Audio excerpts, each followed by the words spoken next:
That's my mother name. What's up guys, KW175 back with another Pokemon Duel video, and we got some pretty exciting news to go over today guys. First off, we have the Aquamarine Hall, definitely my favorite hall match that they put into the game. I love it because there's no duplicate figures, no Swablu decks, no duplicate plates, so no double max revive, no double Ampharocyte, and no flying type figures, so no Zapdos, no Celesteela. So it's going to be a pretty unique meta. I love it. I really do. So I've yet to play any, but I definitely want to get started on this right away. And you can get a lot of achievement rewards, all the way up to 300 points, 50 Carmonite. I think there's a total of 100 Carmonite, ingot, metal, cubes. There's a booster ticket.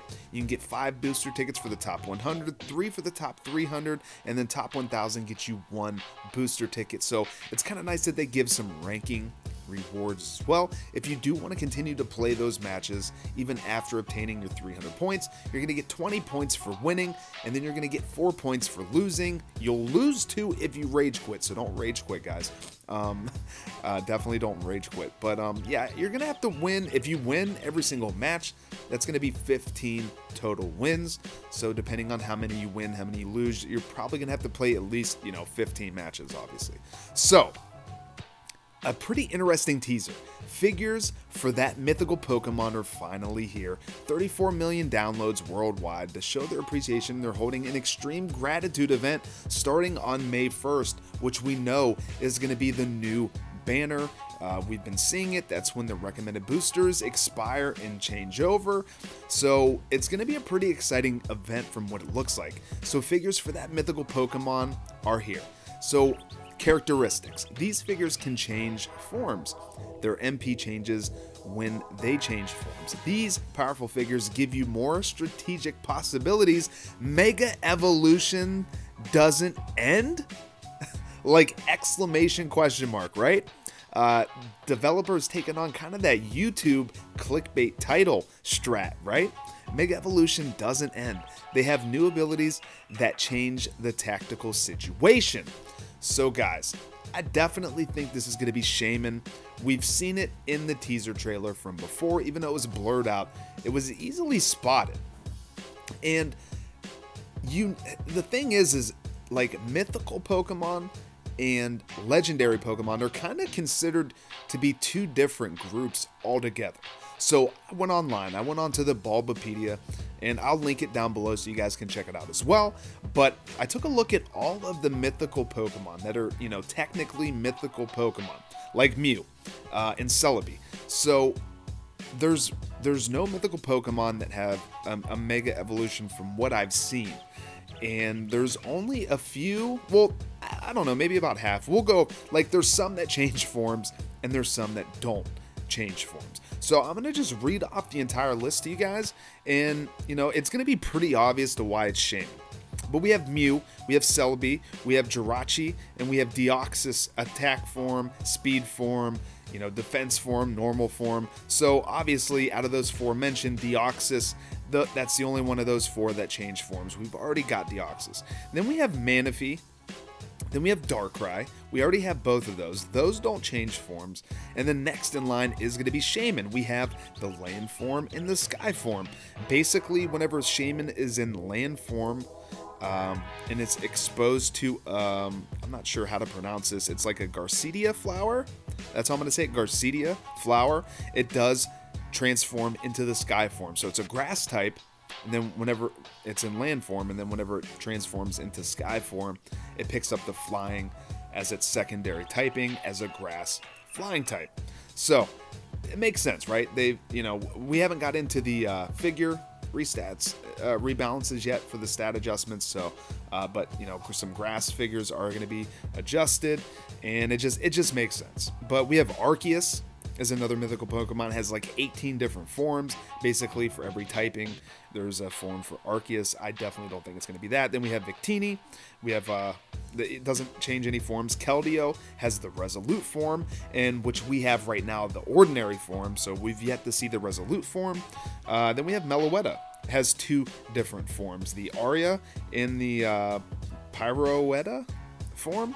Then Genesect, which doesn't really change forms, but you're able to change the drive in its back for like its Techno Blaster. So it changes colors, changes its usability for what it can do. So we kind of already have that with the plates and things like that, with like the Shock Blast. Then we have the Diancie, doesn't change forms. Hoopa. Hoopa does have two different forms, confined form and the unbound form.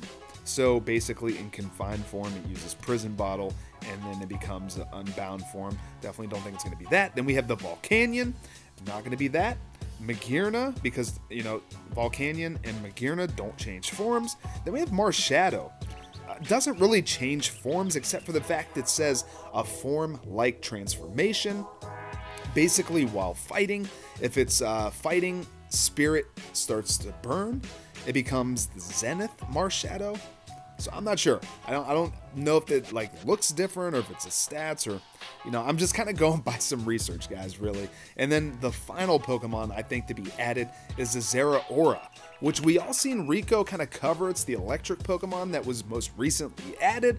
So it just makes sense, guys. It makes sense that Shaymin is definitely the mythical Pokemon that they're talking about. So taking a look at the patch notes, 6.0.4, basically revised text for the Slakoth's ability.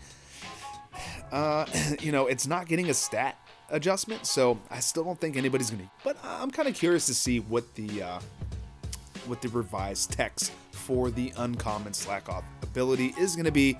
But May 1st, guys, May 1st, it's gonna be a pretty huge banner. I really can't wait.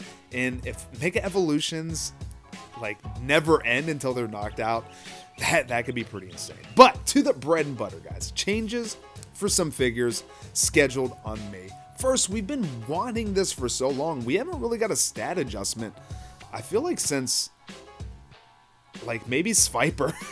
Maybe that was the last time that happened. But Tapu Bulu changed full swing 110 to 120, guys. 120, that's pretty insane, especially if you're going to be running it with Lurantis. You know, that could easily get over 140 with some chain levels, and then it's going to have the 99 as well. So I don't know, Tapu Bulu was already pretty good, but now it just got a whole lot better. Throw a Miracle Seed on him. Like, he's just going to be insanely strong, and just paired up with the fact that he's got that really awesome ability for all your grass type Pokemon. If you guys remember, it used to be kind of broken. It would just like transfer to all your Pokemon, whether they were grass or not. But like knockout effects of like cross counter, you know, movement effects of like Typhoon Slash, you know, Cyclone Kick, those are all negated. So Bulu is definitely going to be an MVP. Grass decks are going to be pretty strong, guys. They're getting pretty insane. Terrakion is going to have a 130 Stone Edge. So I don't know. Like, I didn't really think Terrakion needed a buff. Like, the beatdown's really good. You know, the Swords of Justice, it takes some chain levels, but even the 101, like, it's a pretty good counter to the Zoroark. But to have a 130, you can get it to a 140 at a chain level 10. And being able to decrease that protect is huge. It's really nice to have when you need it, but when you're attacking, you definitely don't want to land it. So that's awesome. Question is, are you going to get his Swords of Justice up to like a 109 and then only put a couple chain levels into his Stone Edge? I don't know. It's going to be up for debate. Let me know in the comments, how would you chain level Terrakion with these upcoming changes? Aggron, change the effect of territoriality ability. As of right now, if you MP move right next to him, you have to attack him. So I hope they keep that at least, and then maybe add something to it. Change the Iron Tail 120 to a 140, increase the will piece size, change Roar to Brutal Swing, and decrease the will piece size. Changed Heavy Slam 50 to Heavy Slam 90. Also, when it comes off the bench, it's going to have that +1 MP, so you're not going to have to sit it on your entry point. That's going to be huge. These changes are awesome. It really makes me jealous. I really want to get that aggro. Rayquaza is definitely going to be even stronger now, guys. It's going to have an even bigger extreme speed of a 140. Then they're going to decrease the break energy and the fly, which is also pretty nice. So it's still going to be up for debate who's better to run Rayquaza so you can get the Primal Rage, or the Shiny Rayquaza so you can bring it off the bench with a 2 MP. I still think the original Rayquaza. Then Tyranitar changed Crunch 70 to Dragon Tail 90. So, you know, I think it's got a couple of buffs already. It's still not good. With this change, it's a little bit better. It's going to have Earthquake and a Dragon Tail, which Dragon Tail can come in pretty clutch. I remember Listener used to run Dragonair just for the Dragon Tail, basically. You know, put it as a goalie, but then, you know, you got the Solgaleo, which was obviously a much better goalie. But the Dragon Tail can definitely come in really clutch for you. I don't know that it's going to be good enough to run, but we're going to have to see what the Mega Evolution looks like. Pupitar is going to have the beatdown ability. I think that's awesome.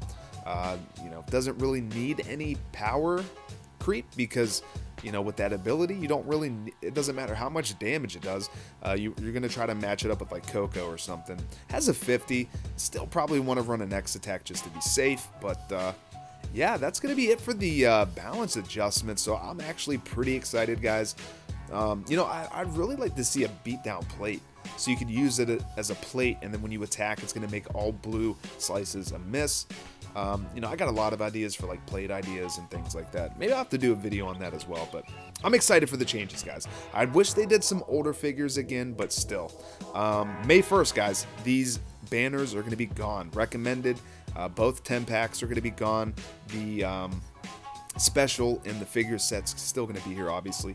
The exclusive loyalty banner is going to be updated on the 30th, so I'm excited for that. They should have Lurantis and all of these new banner Pokemon that you see right here in the exclusive loyalty banner, so that's why I saved them. But yeah, I'm pretty hyped. Guys, let me know in the comments, who are you most excited for? We already have a pretty good idea of a handful of figures that are going to be coming, like Mega Aggron, Mega Tyranitar. We have Shaymin, you know, Landform, Skyform. We don't know how they're going to be added as part of the event. You have to pull them. Like, it better be so we can get them, right? We definitely want to make sure we can get them, not like the shiny Gyarados. But that's going to wrap this video up, guys. Don't worry, I have more videos on the way. We have booster openings. We have my tournament match against H2O Queen. We have from the, you know, quote-unquote tournament event, more like a blitz, which Rico called it a blitz, and I like that term a lot better. It wasn't a tournament, but I have a lot of videos, guys. So guys, leave a like on this video if you guys enjoyed and you're hyped for the new update on May 1st. Subscribe if you're new to the channel and hit that notification bell so you don't miss my next video. Follow me on Twitter, KDub175, and until the next one, later, guys.